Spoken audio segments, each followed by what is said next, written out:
guys, welcome back to Girls Expert. இந்த வீடியோல நம்ம பார்த்தீங்கன்னா சீரியலோட நிலைமையை சேஞ்ச் பண்ண சேனல் பார்க்கும்போது சேனல் அண்ட் டைரக்டர் ஒரு நியூ மூமெண்ட் மாதிரி கொண்டு வந்திருக்காங்க. அதாவது இது நியூ என்ட்ரி தான். ஸ்பெசிஃபிக்காக NH சீரியல் அப்படின்னு சொல்லிட்டு கேட்கும்போது ஜி தமிழ்ல டெலிகாஸ்ட் பண்ணிட்டு இருக்கா வள்ளியின் வேலவன்.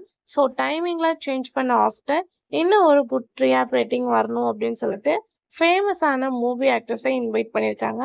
அவங்க தான் இனியா. ஸோ ஆல்ரெடி அவங்க சில சீரியல்ஸில் என்ட்ரி கொடுத்துருக்காங்க. இந்த சீரியலில் அவங்க பார்க்கும்போது ஒரு கவர்னர் அப்படின்ற ரோலில் தான் என்ட்ரி கொடுத்துருக்காங்க. ஸோ அதுக்கடுத்து ட்விஸ்டிங் அண்ட் டேர்னிங்ஸ் இருக்க போது. ஸோ ஆல்ரெடி ராமன் தேனிய சீதை அந்த வேலை வந்துட்டு இருக்கு. ஸோ நாளையிலேருந்து 2:30க்கு டெலிகாஸ்ட் பண்ண போகிறாங்க. தி அஷிஷோட அவங்க எல்லாத்துக்குமே தெரியும். ஸோ இந்த சீரியல் வரலனால 2 சீரியல்ஸோட டைமிங்கையும் சேஞ்ச் பண்ணியிருக்காங்க. ஸோ எக்ஸ்போர்ட் பண்ண அளவு டிஆர் ரேட்டிங் கிடைக்குதா அப்படின்றத நம்ம வெயிட் பண்ணி பார்க்கலாம். ஸோ நீங்கள் இந்த சீரியல் வாட்ச் பண்ண வெயிட் பண்ணுறீங்களா அப்படின்றத மறக்காம ஷேர் பண்ணுங்கள். இன்ட்ரெஸ்டிங்கான வீடியோ சேனலை சப்ஸ்கிரைப் பண்ணிக்கோங்க.